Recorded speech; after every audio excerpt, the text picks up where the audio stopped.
Hay que hablar del nuevo campeón de la Apertura Nacional, que finalmente se queda con el torneo, y por supuesto lo que ha sido el clásico español con un gol de Suárez. Esto y más, por supuesto, con Roberto Moar, a quien saludamos. ¿Cómo estás, Roberto? Muy bien, un gusto saludarlos. Felicitaciones a todos los hinchas tricolores que están sintonizando la radio y de alguna manera están celebrando la consagración de Nacional como campeón del torneo Apertura, primera parte del año. El torneo corto que más veces ha ganado Nacional, lo consiguió con una cierta dosis de sufrimiento porque en determinado momento de la tarde fue campeón, después perdía el título a manos de Peñarol, hubo tiempo de una final y hubo tiempo finalmente de la remontada frente a Danubio que le permitió a Nacional proclamarse monarca de este certamen. El partido lo comenzó ganando Danubio con un gol de David Teráns, una de las buenas figuras que ha tenido el equipo de la Curva, con una corrida rápida en una jugada de ataque para Nacional, con Sebastián Rodríguez en posesión de pelota, la perdió, salió rápido el equipo de Pablo Peirano, terminó en el área mano a mano con Conde, el futbolista Teráns, y definió ajustadamente, marcando el tanto parcial para Danubio de ventaja. En el periodo complementario hubo una salvada de Nacional, después de intervención del futbolista Sergio Felipe, y venían llegando las noticias de lo que ocurría en el campeón del siglo. Peñarol había comenzado perdiendo el partido frente a Defensor Sporting, lo fue remontando, apareció Palacios con 2 goles, estaba exultante el equipo carbonero que terminó con un 4-1 rotundo sobre su enemigo, y Nacional debió reforzar la zona del ataque para poder levantar ese partido que se mostraba adverso frente a Danubio. Lo hizo con presencias importantes, con el corazón de Espino, que fue una figura preponderante proyectándose por el lateral izquierdo, con la estocada de Vergesio para el primer gol y con el tanto de Sebastián Fernández, que dio en definitiva la victoria de Nacional, 2 tantos contra 1 sobre Danubio, que le permitió, ya que dependía de su propia suerte, proclamarse campeón. Un Nacional bien dirigido, con figuras importantes, con el destaque para el juvenil Cristian Oliva en la mitad de la cancha, uno de los aciertos de Medina,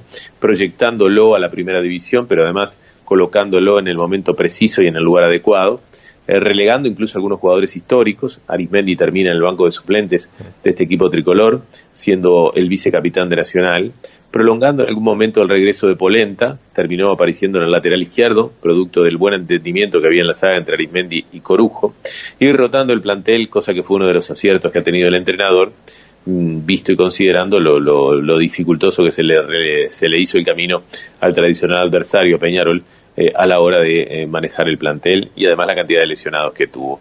Nacional campeón, dueño de la primera parte del año, número 1 para el torneo intermedio, adquiere el derecho a la definición y bueno, creo que es de estricta justicia por los aspectos que valorábamos recién de conducción y de figuras individuales. Correcto. En Europa tenemos a Suárez, que volvió a convertir.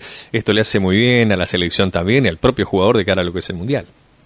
Sí, vi el partido, me pareció un partido intenso, trepidante, bien de clásico, con Suárez como figura preponderante. Hay que ver qué gol que hace, ¿no? En combinación con Sergi Roberto, cómo inicia la jugada, cómo la cambia de frente, cómo va a definir sobre el segundo palo, marcando la apertura frente a Keylor Navas. La verdad, con una carrera de casi 30 kilómetros por hora, definiendo con maestría, ¿no? Para marcar el gol. El partido tuvo de todo. La prensa madrileña hace referencia a los errores arbitrales, un penal no cobrado a Marcelo y la falta de Suárez para el segundo gol. Lo empató Cristiano tras un cabezazo de Benzema y después llegó el 2-1 que hace Messi en una jugada exquisita donde Suárez le toca la pelota, lo habilita y el argentino define con una categoría sobresaliente. Y después empató Gareth Bale también con un gran tiro desde lejana distancia, una curva extraña que hace la pelota y se incrusta en el arco, marcando un gran gol, ¿no? Bale prácticamente no había hecho nada.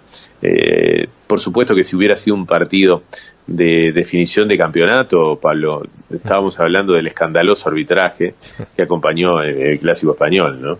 Sí, de todas maneras, esto era simplemente para mantener el invicto del Barcelona. ¿Y qué nos podés contar de este arbitraje? Y bueno, el arbitraje fue muy malo. en cuanto a jugadas, ¿no? Decisivas. Por eso te decía lo del penal a Marcelo, que se pasa por alto, lo de la falta de Suárez en el gol de Messi, y bueno, estas valoraciones han provocado distintas tapas, ¿no? En los medios catalanes y los medios madrileños. En los medios de Barcelona se destaca sobre todo la posibilidad de que Barcelona mantenga el invicto, y en los medios madrileños se habla de un desacierto arbitral y que menos mal no definía un partido de liga. Pero esto ya es casi que habitual, ¿no? En cuanto a la dicotomía que ofrece la prensa madrileña y la española. Real Madrid lo perdió a Cristiano Ronaldo, salió lesionado, tiene esguince. Esto de ninguna manera pone en peligro su participación en la final soñada de la Liga de Campeones de Europa, que se va a estar jugando en Kiev, pero lo relega a algunos días del trabajo habitual del equipo madrileño. Bien, ¿y qué es lo que tenemos ahora? ¿Qué es lo próximo para los futboleros?